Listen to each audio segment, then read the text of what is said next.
અમદાવાદમાં રિક્ષા ચાલક યુનિયનની હડતાલ છે। 72 કલાકની ભૂખ હડતાલ પર રિક્ષા ચાલકો ઉતર્યા છે।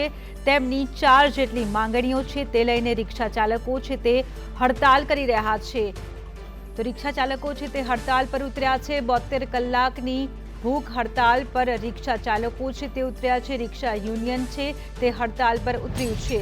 સીએનજી ભાવમાં જે વધારો કરવામાં આવ્યો છે તે ભાવમાં નિયંત્રણ લાવવામાં આવે તેવી પણ તેમની માંગ છે। તેમની અલગ અલગ 4 માંગણીઓ છે અને આગામી 72 કલાક સુધી તેઓ હડતાલ પર ઉતર્યા છે।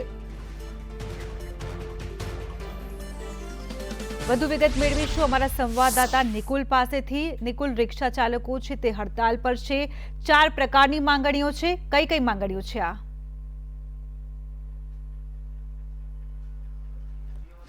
જી બિલકુલથી અમદાવાદમાં રિક્ષા ચાલક યુનિયન દ્વારા જે છે તે હડતાલની શરૂઆત કરવામાં આવી છે। 72 કલાકની ભૂખ હડતાલ ઉપર જે છે તે રિક્ષા ચાલકના જે યુનિયનના જે હોદ્દેદારો છે તે હડતાલ ઉપર બેઠા છે। ખાસ કરીને આપણે જણાવી દઉં કે જે પોલીસ દ્વારા જે છે તે પરમિશન ન આપવામાં આવી, તેના કારણે તેમની ઓફિસ ખાતે જ જે છે તે આ ધરણા શરૂ કરવામાં આવ્યા છે અને તેઓએ ભૂખ હડતાલ શરૂ કરી છે।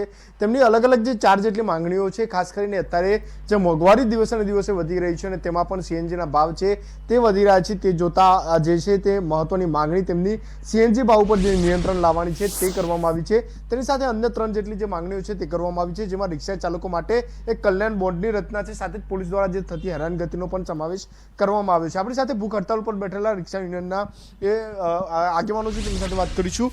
ખાસ આ હડતાલનું કારણ શું ને મુખ્ય માંગણીઓ શું છે? અમદાવાદ રિક્ષા ચાલક એકતા યુનિયન પ્રમુખ વિજય મકવાણા।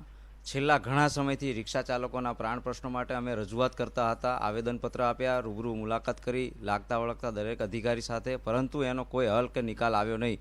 ના છૂટકે અમે વિરોધ પ્રદર્શન, જે મૂળભૂત અધિકાર છે આપણા આઝાદ ભારત દેશના નાગરિકના, તો અમે વિરોધ પ્રદર્શન સાથે આવેદનપત્ર આપવાના હતા, ભૂખ હડતાલ કરવાના હતા કલેક્ટર કચેરી।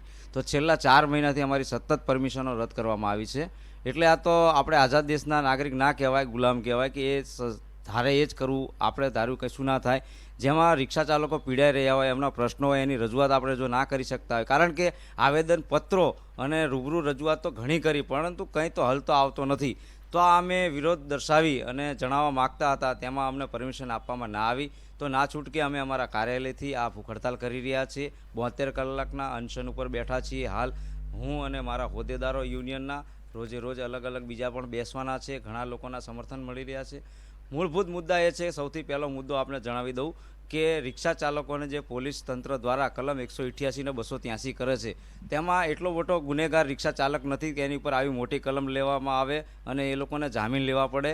હાલ કોના જામીન થાય છે? કારણ કે જે કોઈ જામીન થાય એ શંકા કુશંકા કરે છે, પરંતુ રિક્ષા ડ્રાઈવરનો વાંક એટલો જ છે કે એક રિક્ષા ચલાવે છે, એટલે એની ઉપર આ કલમ લગાવી એને પોલીસ સ્ટેશનમાં લઈ જવામાં આવે છે, એની ફિંગરપ્રિન્ટ લેવામાં આવે છે અને એક મોટા ગુનેગાર જેવી કાર્યવાહી એની પર કરવામાં આવે છે, કોર્ટમાં જઈને જામીન લેવામાં આવે છે। તો અમારી સરકારની એ માંગણી છે કે આટલો મોટો ગુનેગાર રિક્ષા ચાલક નથી, એ રોજીરોટી રળવા માટે રોડ ઉપર નીકળે છે, તો એને આટલો મોટો દંડ ના કરવામાં આવે, હેરાન પરેશાન કરવામાં ના આવે, તો આ કલમ રિક્ષા ચાલક ઉપર લગાવવામાં ના આવે। આ અમારી પહેલી માંગણી હતી।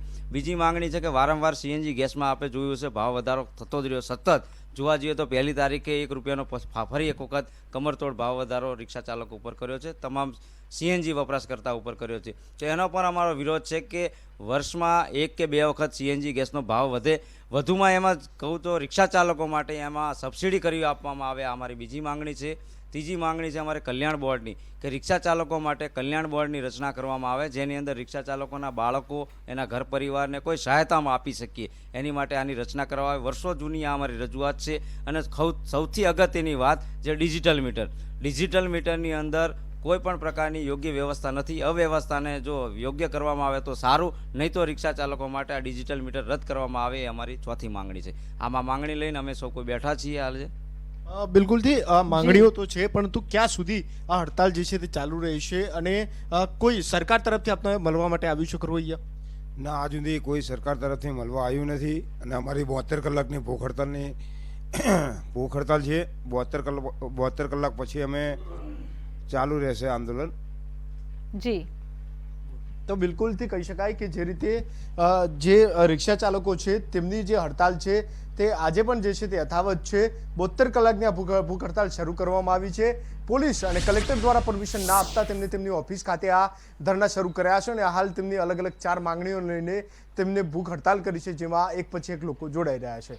જે બિલકુલથી નિકુલ, તમામ વિગતો બદલ આપનો આભાર.